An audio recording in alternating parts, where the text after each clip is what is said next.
So, hello, BookTube. I am sick and I'm filming a reading vlog. I don't know if it's a cold or a flu, but I didn't want to put my colleagues and my clients at risk, so I didn't go into the office today, and that means I will be doing some reading. In between sleeping and resting, I don't know how much reading is actually going to get done, but I have three books on my phone and I've got some books on my bedstand. So, the three books on my phone, there's Finding My Way by Malala Yousafzai, there's Manufacturing Consent by Noam Chomsky, and Buy Yourself the Damn Flowers by Tam Kaur. So, Finding My Way by Malala Yousafzai is, if you don't know, she's an activist from Pakistan, and she was shot by the Taliban when she was protesting the right to education, and particularly women's rights to education. So, she was shot in the face and in the stomach, and thrust into the spotlight at approximately 15 years old. So she spoke at, these huge places, governments, I think at the United Nations, that kind of thing. But it was, in a way, a reactionary stance. She was reacting to what was happening to her in Pakistan.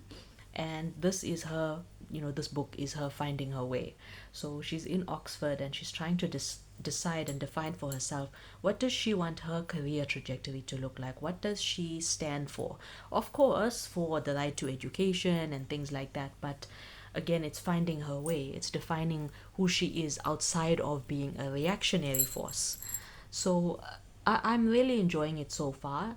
When I spoke to my friend about it, Kosa was saying that she's a bit wary of Malala Yousafzai because Malala is maybe not as vocal about the Palestinian genocide or any genocide as my friend would like. But when I investigated it, I see that Malala has been proactive. She set up an education fund, she set up counseling and psychosocial support and all of these things for Palestinian people. So again, I wonder if this is just conservative backlash where people are so harsh on a young woman. One wonders why they don't take that same energy and direct it to the Taliban, and direct it to yeah, a lot of the world leaders that are just being terrible. This is a young woman in her 20s who is doing her best and who is really trying. At least that is my perspective of it. So, Finding My Way, that's what I'm reading. Manufacturing Consent by Noam Chomsky is about, well, it's not only him, but it's basically about the media and the powers that be, and how media, in a roundabout way, can fund things like war. The perspectives that media shows and chooses not to show as well, the power dynamics of that. And yeah, it's just a fantastic debate that I'm very interested in. I wouldn't say I work in media studies or I work in international relations necessarily. I am a refugee lawyer, so I have an interest in international relations, and I might do my master's degree in international relations because I've done very well at international law. I'm really enjoying where I am work wise, so that might be something that I investigate, but let's see. So, some of the international relations degrees in South Africa, they actually use manufacturing consent as a set work. So I think it's just a way for me to investigate whether I see myself studying that further, maybe doing publications in that, doing analyses in a professional sense. I don't know. But let's see. Let's read the book and then I'll make up my mind from there.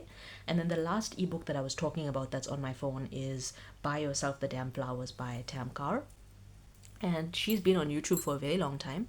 She sort of gives your like motivational sort of self-help kind of speeches, which sometimes gets a bad reputation, but it's very she's very positive. I think I quite enjoy her presence. She draws quite a lot upon Jungian psychology, shadow work, things like that. So when she talks about like envy and projections, and it's very solid and it has a basis in psychology. I think sometimes the motivational people just do whatever and then yeah, their speeches don't really have a basis in reality or academia or anything like that. But I do enjoy Tam Kaur. I enjoy her presence, I enjoy her the way that she puts her ideas across. I just love it.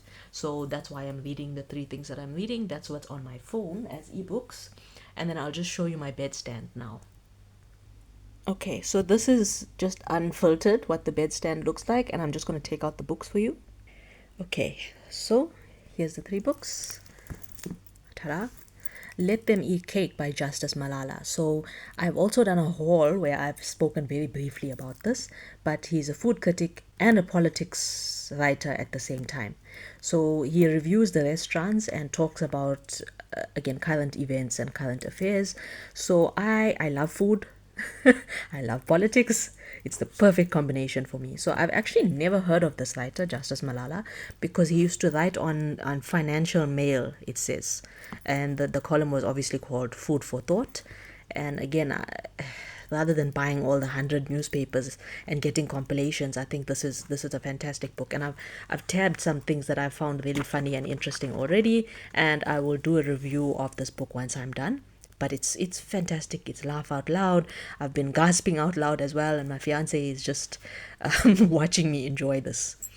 This next one is kind of related to my Noam Chomsky thing that I was talking about, manufacturing consent. So this is media studies, media history, media and society, and yes, it is a textbook. It's also a very recent textbook, but I got it at a local bookshop. So I'm volunteering at a secondhand bookshop, and we get a really good discount. So normally a softcover book would be 20 rand, which is it's like just over a US dollar.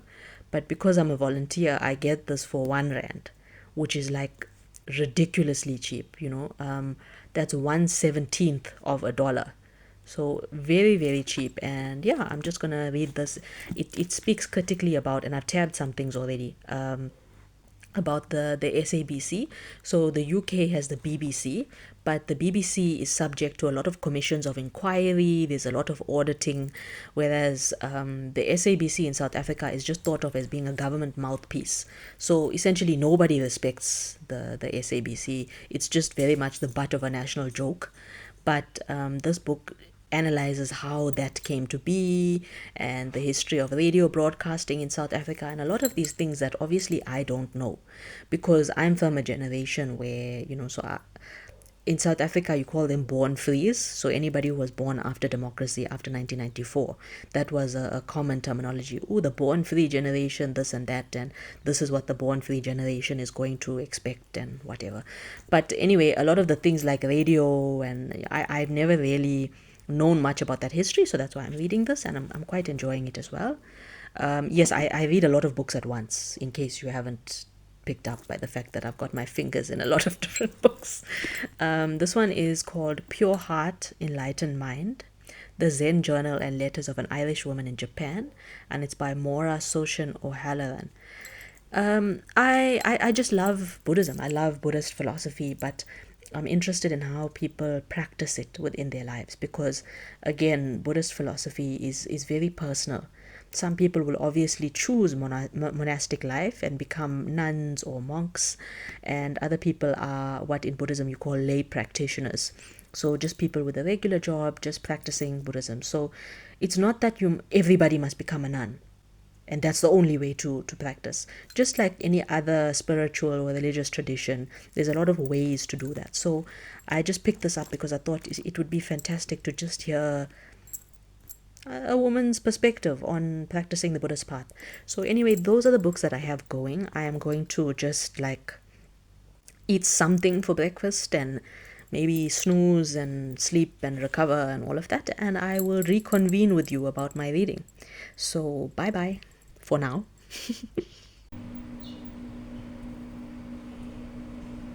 Hey, that last clip was filmed on Monday. It's now Tuesday. I woke up this morning feeling completely fine, so I thought maybe it's wise to go into work because my colleagues were doing ongoing litigation, and it was also a clinic day. So there's clients that queue outside and they have these urgent matters that need to be dealt with. I just didn't want to keep them waiting if I'm not genuinely sick. I felt fine.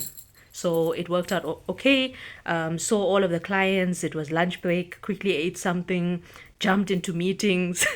We're meeting with a lot of civil society organizations and NGOs and that kind of thing ahead of the violence that is going to happen. The vigilante groups have been very, yeah. Anyway, as activist lawyers, we deal with a lot at the same time. Reconvened with my colleagues, chatted a little bit, and then left the office. So, did any reading get done today? No. Is any reading going to get done today? I don't think so. I think I'm just going to edit some YouTube videos and, yeah, not read. Yeah. Okay, so see you next time.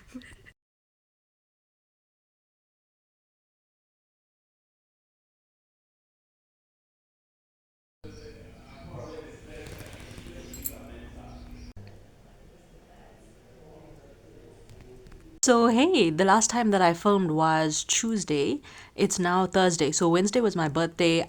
It was a relatively hectic day at work. Then I got home, vegetated with my fiance, watched some TV, got some Chinese takeaway. Today's Thursday. It was also quite hectic. I left work late. And then, yeah, I've just been enjoying the Malala Yousafzai book. It's fantastic. But yeah, has much reading gotten done? No, not really.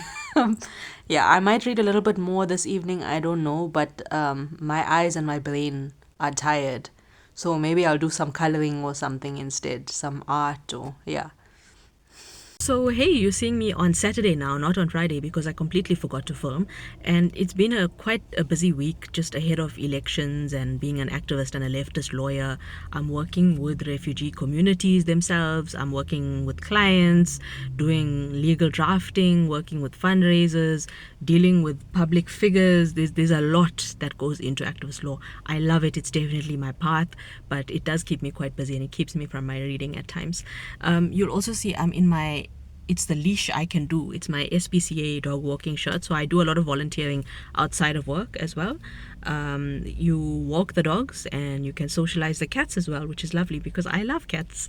I don't have one of my own. Anyway, all that to say, I didn't complete a book this week. I'm not tearing through hundreds and hundreds of books, but if you make the effort to read, if you are trying, you are a reader. You don't have to be perfect because none of us are. It's all about just making that time and carving that space within your life. Whatever you do, because maybe you have kids, maybe you work more than one job, and you're still a reader. If you want to call yourself a reader and you are reading, awesome. Yeah, I just think we all need to let go of perfectionism somewhat. Anyway, bye. Happy reading.